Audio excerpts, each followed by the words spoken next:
The Boys, Season 5, Episode 3, Every One of You Sons of Bitches. Language. Just released on Prime, so here's a quick recap from an average fan.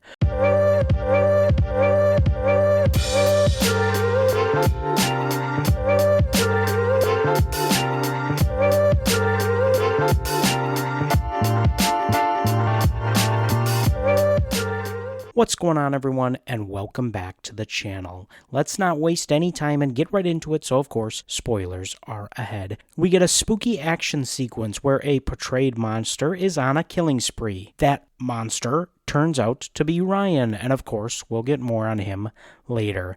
Back at the tower, Vought is doing what Vought does best: damage control. They clean up Soldier Boy's image and officially bring him into the Seven. Homelander mainly stays untasked, except for when it's revealed, or he reveals, that Soldier Boy is his father. Sage was not happy about that, and neither really was Soldier Boy. Sage reveals that the original Compound V, V1, it makes Soups immortal to the poison that would have killed Soldier Boy. So naturally, a light bulb goes off in Homelander's head. Or rather, two light bulbs in the form of a hallucination of Madeline Stillwell. He believes her message to him is that he will, in fact, become immortal. He wants to live forever by any means necessary, and of course, since it's his hallucination, he grabs some milk for the road. And you can't forget about his milk bath scene from later on. There's a lot of tension in this episode between Homelander and Soldier Boy, and I think it does a nice job of portraying how these characters are going to change and how Soldier Boy might have the upper edge against Homelander eventually. Meanwhile, Billy Butcher and the crew team up with Stan Edgar as they track down the base that might be hiding V1, or at least some answers. And of course, if you watched Gen V, this is the same bunker from Season 2, Episode 6. This is also where we get a good chunk of our Gen V references. Of course, destroying the OG Gen V is their perceived last shot of leveling the playing field. Then we get one of the craziest moments of this episode. Butcher finds Ryan and convinces him to go through with the plan. Convinced largely due to the fact that his love for his mother and for what Homelander did to his mother. The plan is to use the virus to kill Homelander. However, in this plan, it would kill Ryan and Butcher too. Ryan eventually agrees. However, at the same time, Zoe Newman meets her father, Samir. Of course, in real time, he's finding out that she's not dead, and that Butcher killed Victoria, not Homelander. So together, they crash out and they destroy the virus with the assistance of Kimiko. Just like that, the biggest weapon the boys had is gone.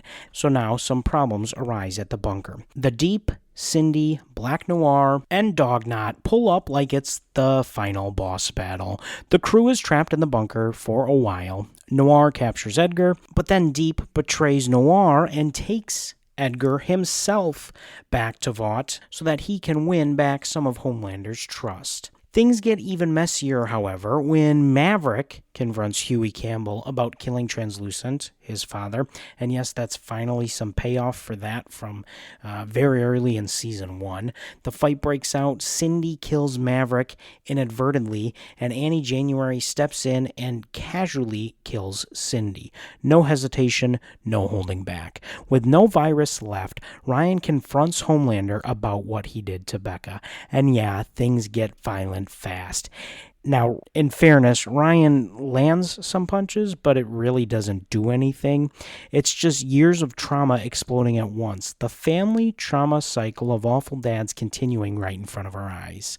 And let's just say Homelander laid a beat down. It ends with Butcher finding Ryan holding on to life. A couple of quick thoughts from this episode. Look, it's a good episode. However, the whole trapped in the bunker thing was a little confusing to me. They had multiple superheroes of their own in the bunker with them, and they didn't want to break out. I get the main entrance was kind of crowded, but not attacking Noir on his own? You mean Starlight and MM couldn't take Noir? I think that of itself, not going out the main entrance, obviously pushed the plot along. So we got the reveal of how Translucent actually died, some of those other things. But specifically for the back entrance and Noir, from my understanding, Noir in the comics is a clone of Homelander, and I see that theory is getting a bit of traction. I don't think that will be the case here for the show. However, I do think there is some twist at some point this season with Noir, either meaningful or just a red herring punchline sort of twist. Maybe attacking Noir would have brought to light and revealed that a little too early. I don't know. Also, I see some people questioning why Homelander let Ryan live. It's a good question, genuinely, and I think maybe it was just because he was so clouded by his emotions that he wasn't paying attention. It also could be for some larger plan with Ryan, or maybe he still has some hope in being a good dad to him some crazy way. Either way, I would say Ryan's Kelshi odds for surviving this season should have gone up significantly. Again, overall, I did enjoy this episode, and I am very excited to see where this season continues. This was an episode, though, where I think I would have rather, seen multiple episodes at once so I could get right to the next one, really feel the plot start to boil. Nonetheless, I enjoyed it. But as always, I'm no expert, so if I said something wrong or missed something from this episode, let me know in the comments below. And let me know what team you're on. Are you Team Noir is just Noir? Or that something is fishy going on behind that mask? Let me know that as well in the comments. We thank you for watching today's episode, and now that you've got some time, you can go refill that popcorn bucket.